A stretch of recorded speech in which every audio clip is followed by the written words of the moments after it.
ഗൗരി വിറക്കുന്ന കൈകളോടെ ആ ഡയറി മെല്ലെ തുറന്നു. ആദ്യ പേജിൽ തന്നെ അവൾ കണ്ട കാഴ്ച അവളെ തറപ്പിച്ചു നിർത്തി. മീനുവിന്റെ ചിരിക്കുന്ന ഒരു ഫോട്ടോ, അതിനൊപ്പം കാർത്തിക്കിന്റെ കൈപ്പടയിൽ ആഴത്തിൽ എഴുതിയ വരികൾ. എൻ്റെ പ്രിയപ്പെട്ട മീനു, എൻ്റെ ലോകം. ഇന്ന് ബീച്ചിൽ വെച്ച് കണ്ട ആ പെൺകുട്ടി തന്നെയല്ലേ ഇത്? ഗൗരിക്ക് ആകാംക്ഷ അടക്കാനായില്ല. അവൾ ആ ഡയറിയിലെ താളുകൾ അതിവേഗം മറിച്ചു. കാർത്തിക്കിന്റെ ഓർമ്മക്കുറിപ്പുകൾ വായിക്കാൻ തുടങ്ങി. എൻ്റെ പ്രിയപ്പെട്ട മീനു, എൻ്റെ എല്ലാം എല്ലാമായ മീനു, നിന്റെ ചിരിയാണ് ഈ ലോകത്ത് എനിക്ക് ഏറ്റവും പ്രിയപ്പെട്ട കാഴ്ച. എൻ്റെ ജീവിതത്തിലെ ഓരോ കണികയിലും നിന്റെ സാന്നിധ്യമുണ്ട്.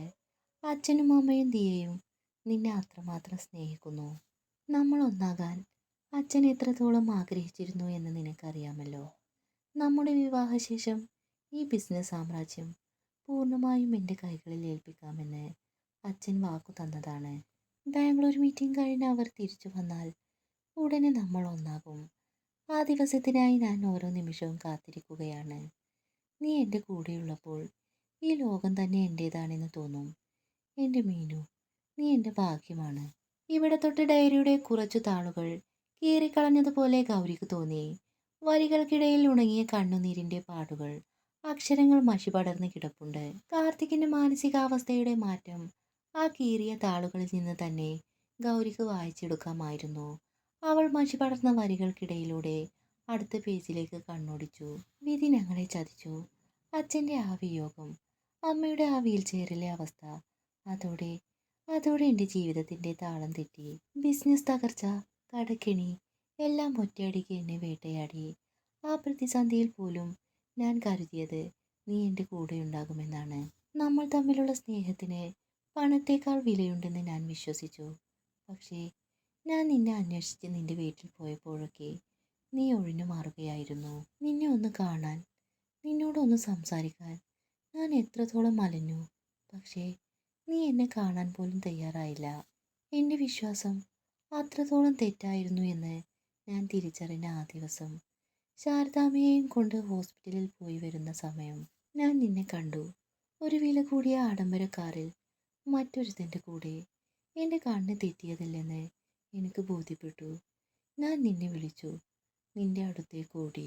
എൻ്റെ ദാരിദ്ര്യം കണ്ട് നീ എന്നെ നോക്കിയ ആ നോട്ടം, അതിലൊരു തരി സ്നേഹം പോലും ബാക്കിയില്ലെന്നും എല്ലാം നിന്റെ അഭിനയമാണെന്നും എനിക്ക് മനസ്സിലായി. പണം കണ്ടാണ് ഞാൻ നിന്റെ കൂടെ കൂടിയത്.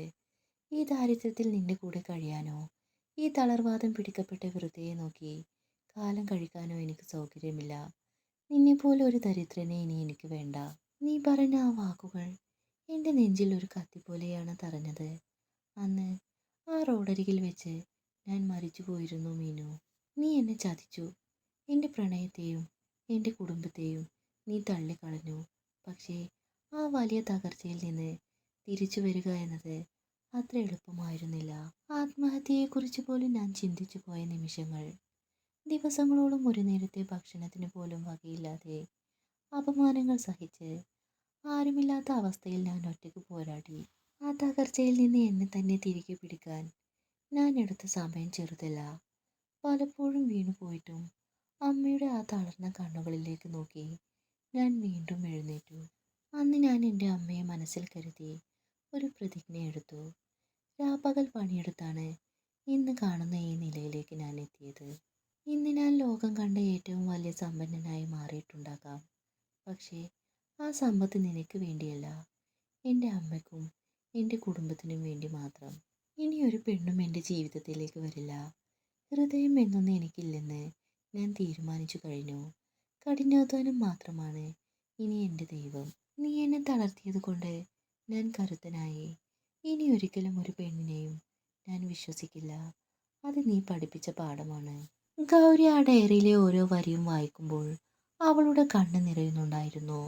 കാർത്തിക്കിന് പെണ്ണുങ്ങളോടുള്ള ദേഷ്യവും പകയും എല്ലാം അവൾക്ക് മനസ്സിലായി. അവൻ കടന്നുപോയ സാഹചര്യങ്ങളെ കുറിച്ചറിഞ്ഞപ്പോൾ അവൾ അറിയാതെ തന്നെ കാർത്തിക്കിനോട് ഒരു വലിയ സഹതാപം തോന്നിപ്പോയി. എങ്കിലും അവളുടെ മനസ്സിൽ ഒരു ചോദ്യം മാത്രം അവശേഷിച്ചു. എന്തിനാണ് സുഭദ്രയിലമ്മയെ കാർത്തികേട്ടൻ ഇത്രയധികം വെറുക്കുന്നത്? അവരെ എന്തിനാണ് ഇത്ര ക്രൂരമായി അപമാനിച്ച് പുറത്താക്കുന്നത്? ഗൗരി കുളിച്ച് ഫ്രഷായി താഴേക്ക് വരുമ്പോൾ സമയം കുറെ കഴിഞ്ഞിരുന്നു. കാർത്തിക് പോയിട്ട് കുറെ നേരമായിട്ടും അവൻ തിരിച്ചു വന്നിട്ടില്ലെന്ന് അവൾ മനസ്സിലാക്കി. അവന്റെ മുഖത്തെ ആ ദേഷ്യം ഓർക്കുമ്പോൾ ഗൗരിയുടെ ഉള്ളിൽ വല്ലാത്തൊരു ആവലാതി നിറഞ്ഞു. ഇത്രയും നേരം കഴിഞ്ഞിട്ടും എന്താണ് അവൻ വരാത്തത്? അവൻ സുരക്ഷിതനായിരിക്കുമോ? ഇത്തരം ചിന്തകൾ അവളുടെ മനസ്സിൽ അലയടിച്ചു കൊണ്ടിരുന്നു. നേരെ അടുക്കളയിലേക്ക് ചെന്ന ഗൗരി കണ്ടത് ശാരദാമ്മയ്ക്ക് കൊടുക്കാനുള്ള ചായയും പലഹാരങ്ങളും കല്യാണിയമ്മ ഒരു ട്രേയിൽ വെക്കുന്നതാണ്. ഗൗരിയെ കണ്ടതും കല്യാണിയമ്മ ഒന്ന് ചിരിച്ചു.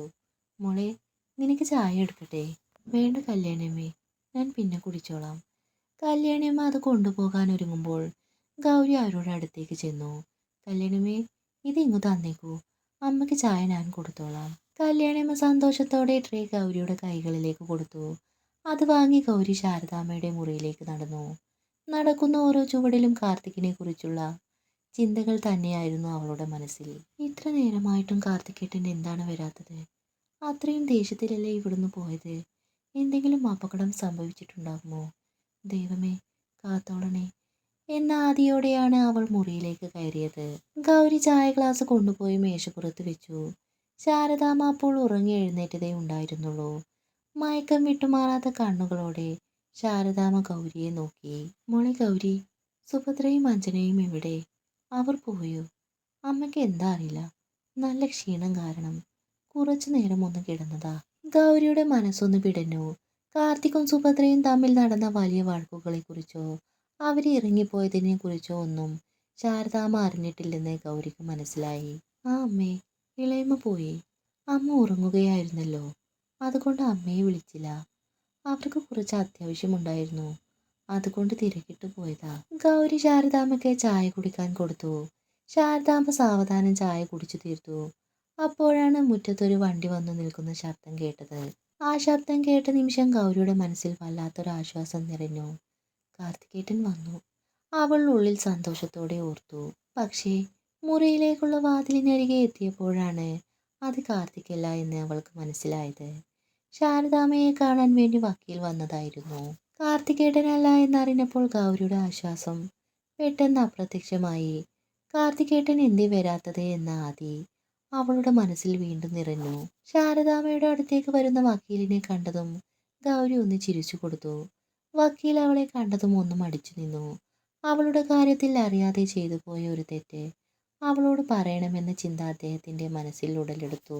അപ്പോഴേക്കും മുറിക്കകത്തു നിന്ന് ശാരദാമ്മയുടെ ശബ്ദം കേട്ടു. ആരാ പുറത്ത്?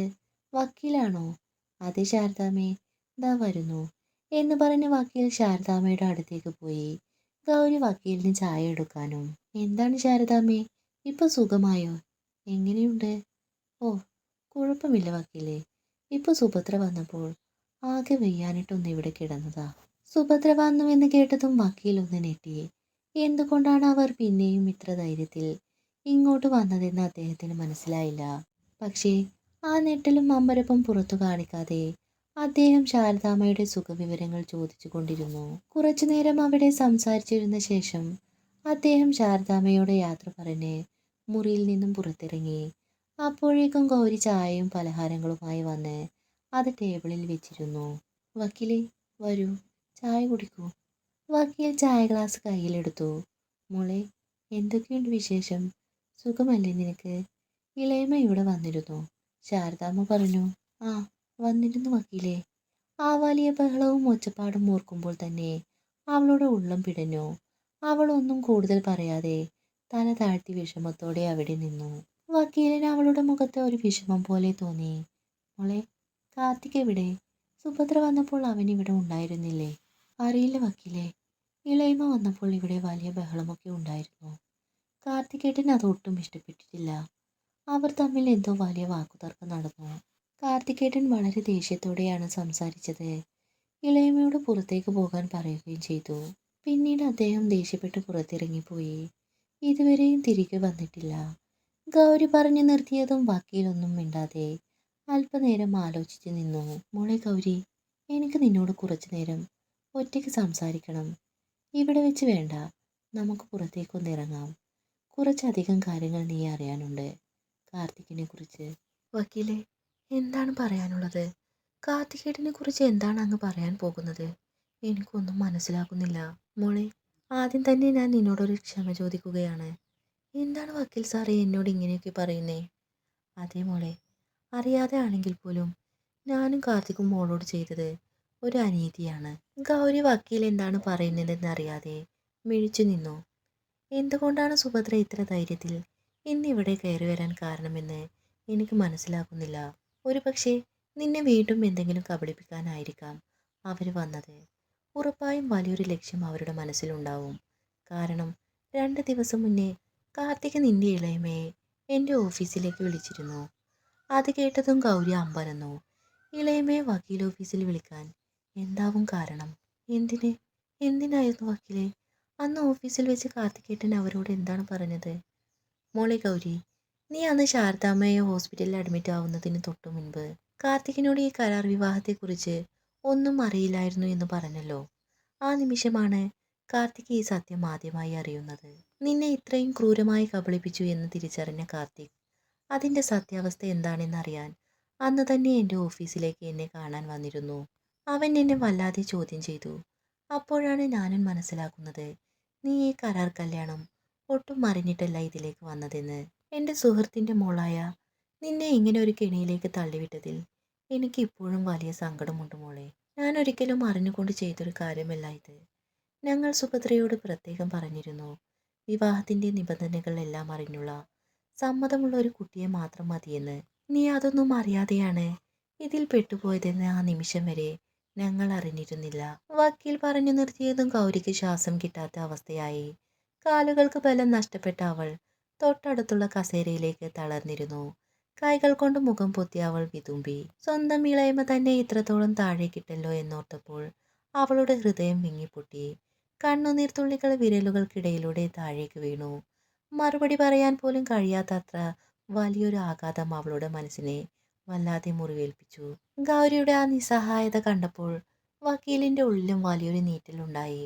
അദ്ദേഹം അവളെ ആശ്വസിപ്പിക്കാൻ കഴിയാതെ ആ സങ്കടം കണ്ട് നിശബ്ദനായി അവിടെ തന്നെ നിന്നു. കുറച്ചു നേരത്തിനു ശേഷം കണ്ണീർ തുടച്ചു ഗൗരി മെല്ലെ തലയുയർത്തി. അവളുടെ ശബ്ദം നേർത്തു കേട്ടു. ആകെ തകർന്നുപോയ മനസ്സുമായി അവൾ വക്കീലിനെ നോക്കി ചോദിച്ചു, വക്കീലെ, എനിക്ക് മനസ്സിലാകുന്നില്ല. ഇളയമ എന്നോട് പറഞ്ഞത് അതൊരു സാധാരണ കല്യാണം മാത്രമാണെന്നായിരുന്നു. അപ്പോൾ ഞാൻ എങ്ങനെയാണ് ആ കരാർ പേപ്പറിൽ ഒപ്പിട്ടത്? വക്കീലെ, അത് എങ്ങനെയാണ് നടന്നത്? ഇന്നലെ ഇളയമ വീട്ടിൽ വന്നപ്പോൾ കാർത്തികേട്ടൻ അത്രയധികം ദേഷ്യപ്പെട്ടത് എന്തിനാണ് വക്കീലെ? അവർ തമ്മിലുള്ള വാക്കുതർക്കത്തിന്റെ യഥാർത്ഥ കാരണം എന്താണ്? എന്നോടൊന്നും മറച്ചു വെക്കരുതേ, എനിക്ക് സത്യം അറിയണം. മോളെ, കാര്യങ്ങൾ ഇങ്ങനെയൊക്കെയാണ് നടന്നത്. അവൻ എന്നോട് കാര്യങ്ങൾ ചോദിച്ച ശേഷം കാർത്തിക് വല്ലാതെ അസ്വസ്ഥനായിരുന്നു. അവൻ അപ്പോൾ തന്നെ നേരെ ഹോസ്പിറ്റലിലേക്ക് പോയി. പക്ഷേ പോകാനിറങ്ങുന്നതിന് മുൻപ് അവൻ എന്നോട് കർശനമായി പറഞ്ഞു, അന്ന് വൈകിട്ട് 5 മണിയാകുമ്പോഴേക്കും സുഭദ്രയെ എൻ്റെ ഓഫീസിൽ എത്തിക്കണമെന്ന്. അവൻ്റെ നിർദ്ദേശം അനുസരിച്ച് ഞാൻ സുഭദ്രയെ ഓഫീസിലേക്ക് വിളിച്ചു വരുത്തി. വൈകുന്നേരം ഒരു 5 മണിയായപ്പോഴേക്കും കാർത്തിക് ഹോസ്പിറ്റലിൽ നിന്ന് നേരെ എൻ്റെ ഓഫീസിലേക്ക് വന്നു. അപ്പോഴേക്കും സുഭദ്ര അവിടെ എത്തിയിരുന്നു. കാർത്തിക് അവിടെ വെച്ച് സുഭദ്രയെ വിടാതെ ചോദ്യം ചെയ്തു. നീ എങ്ങനെയാണ് ആ കരാർ പേപ്പറിൽ ഒപ്പിട്ടതെന്ന് അവൻ ചോദിച്ചു. അതുപോലെ തന്നെ ഈ കല്യാണത്തിന് വേണ്ടി അവൻ ഏൽപ്പിച്ച അഡ്വാൻസ് 5 ലക്ഷം രൂപ അത് ആര് കൈപ്പറ്റിയെന്നും അവൻ അന്വേഷിച്ചു. സത്യങ്ങൾ പുറത്തു വരാൻ തുടങ്ങിയപ്പോൾ സുഭദ്ര ഒടുവിൽ എല്ലാം തുറന്നു സമ്മതിച്ചു. നിന്റെ അച്ഛൻ്റെ ചില രേഖകൾ ശരിയാക്കി തരാമെന്ന് കള്ളം പറഞ്ഞാണ് അവർ നിന്നെ എൻ്റെ ഓഫീസിലേക്ക് കൊണ്ടുവന്നത്. ആ സമയത്ത് നിനക്കൊരു സംശയവും തോന്നാത്ത രീതിയിൽ അവൾ എല്ലാം ആസൂത്രണം ചെയ്തിരുന്നു.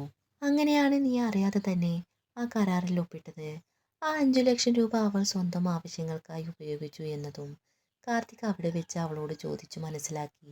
ഇതെല്ലാം അറിഞ്ഞ കാർത്തിക് സുഭദ്രയോട് വലിയ ദേഷ്യം പ്രകടിപ്പിച്ചെങ്കിലും ഇപ്പോൾ ഒരു മര്യാദയ്ക്ക് സുഭദ്രക്ക് 1 മാസത്തെ സാവകാശം കൊടുത്തിരിക്കുകയാണ്.